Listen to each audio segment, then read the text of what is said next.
Alright, here we go, putting on the glasses to seem smart. Bam! What's the difference between secondary progressive multiple sclerosis and smoldering MS? How do I know which one I'm dealing with? Huh? And finally, what are some great questions I can ask my neurologist about knowing what I'm up against? All this and more, let's get into it.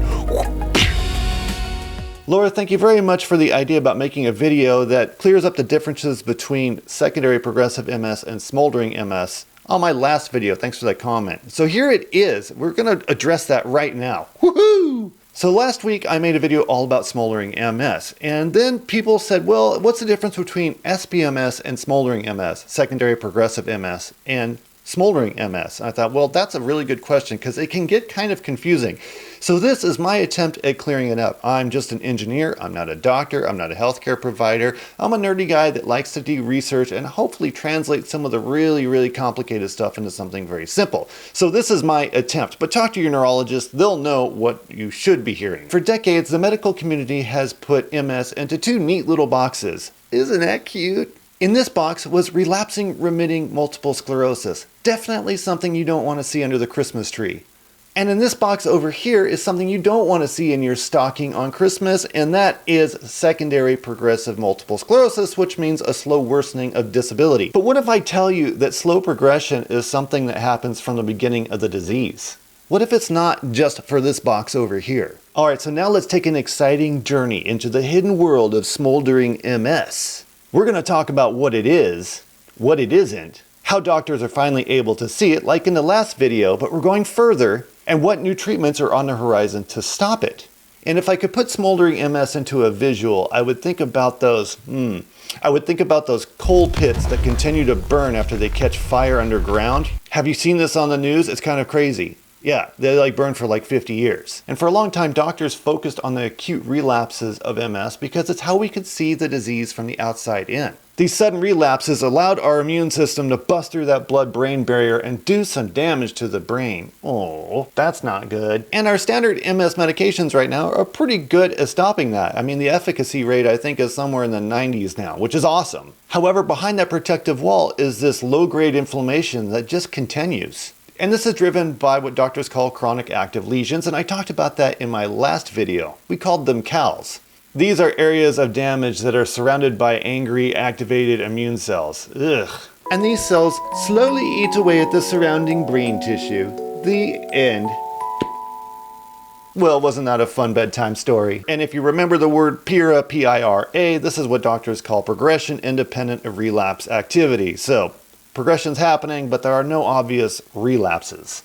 And that means our symptoms are getting worse without new flare-ups or even new bright spots on our MRIs. And if that's not fun enough, here's something even better. It says here, according to my research, to make matters worse, your nerve fibers get exhausted because they have lost their protective coating, which we know as the myelin, right? I'm reading this here on my script. They have to use significantly more energy just to send normal signals. Over time, this energy drain leads to nerve loss. So if you feel like you're just not getting back to where you were, you aren't. And that is a problem. And so begins the shift to secondary progressive multiple sclerosis. Let's ask the question, if the smoldering process is happening early on, why are people only getting diagnosed with secondary progressive years later? And this comes down to an amazing feature in your brain called Neurological Reserve. Ah, a fine neurological reserve indeed. That's good. And to put it bluntly, it's basically your brain's backup generator. You see, the brain is incredibly resilient. When one nerve pathway fails, it rebuilds another one. But this requires a ton of energy. However, the trade-off is your body continues to function somewhat normally compared to before. So secondary progressive multiple sclerosis, or SPMS, isn't a new disease. It's simply the point where the pathways in your brain just begin to fail altogether. You see, the smoldering damage was happening all along, but the signs, the physical signs, like you realize you can no longer walk as far as you used to be able to, only start showing up when those neural pathways have deteriorated to a point where they're no longer functional. Your brain can no longer compensate for those losses, it's just burned out that ability. So now doctors are diagnosing SPMS if there's 6 months without any noticeable disease activity, but a worsening of symptoms. So you've gone 6 months without a relapse, but you feel like your symptoms are getting worse. Well, officially, according to what I've read, that could put you in SPMS territory. And here's the tricky thing. I covered it in the last video, but we'll revisit it just to make sense. Catching this smoldering MS and SPMS stuff is very, very tricky because it requires some advanced imaging technology.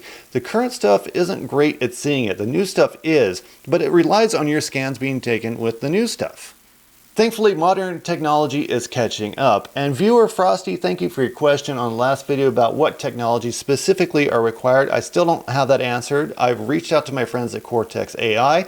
They have a NeuroQuant MS, which I believe does this, but I don't know yet. Stay tuned, I will have an answer for you on that shortly. Let's keep going. Quick disclosure, I'm not promoting Cortex AI, however I have worked for them in the past and I just know their product. But the good thing is the doctors can now use advanced imaging to spot two things: slowly expanding lesions, SELs, and paramagnetic rim lesions, which I covered in the last video. By comparing MRIs over the last few years, doctors can see if older lesions are slowly growing outward. These are SELs, or slowly expanding lesions. And they can use special high-powered MRI machines to see the PRLs, which are the paramagnetic rim lesions that have that high iron content thing on the outside. This indicates active smoldering. But that's not all. As I covered in the last video, we're talking about brain volume. Everybody has brain atrophy, but people with MS have a higher amount of brain atrophy over time. So we're starting to track that as well. And this leads to listening to our bodies. And I talked about this in the last video. Guys, we're terrible at this. Women, you're very in tune with your bodies. So kudos to you. But, you know, making notes, taking videos, doing whatever we have to do, I think is really important to see if things are changing. Because sometimes it's just too easy to miss the subtle signs of progression with this disease. We can write it off as a bunch of different things, different weather, different environments, all kinds of stuff. But the disease is tricky that way, and we've got to figure out how we track it individually. One thing I found especially useful is tracking my movements with a wearable. I can see how weather affects me. It's pretty crazy. I can also see long-term trends of where I'm starting to drop off in physical activity. And this kind of information is not only qualified and quantified, it's super valuable to my doctors. I can bring in and say, hey, look, last year this time I was walking 10 miles a week. This year I'm good if I've got 5 miles. Like, what is going on? I'm not saying it's related to MS. It could be a number of different things.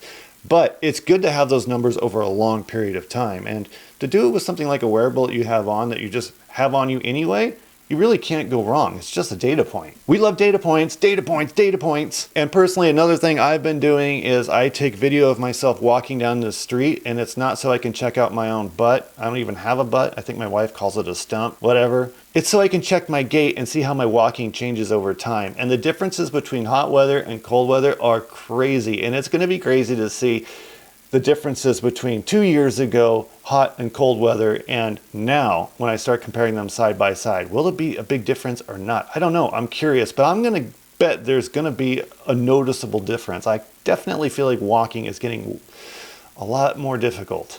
So the good news is there is hope and there are treatments in the works. The BTK inhibitors are showing real promise, and for SPMS, there is a drug called Mayzent. I can't even tell you what the generic name is because I can hardly pronounce it, but the brand name is Mayzent, and that helps with SPMS. And also another nice thing to know is that in 2025, 2 new insurance codes were added for multiple sclerosis, for codes for non-active and codes for active. So things that were not approved before are now being approved based on what the insurance thinks you need, not necessarily based on what a doctor who sees 30 to 40 patients a day living with MS for decades thinks you need.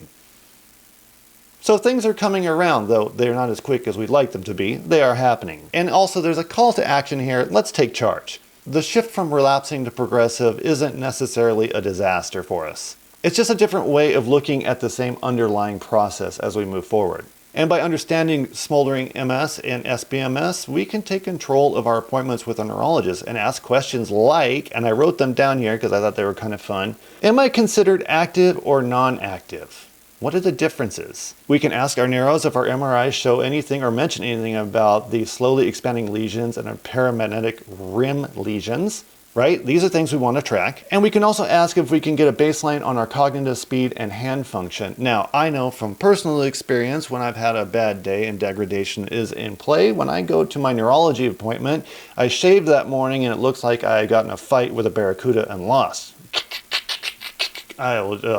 There are days I thought I was going to bleed out. Thank you, hand spasms. Those are awesome.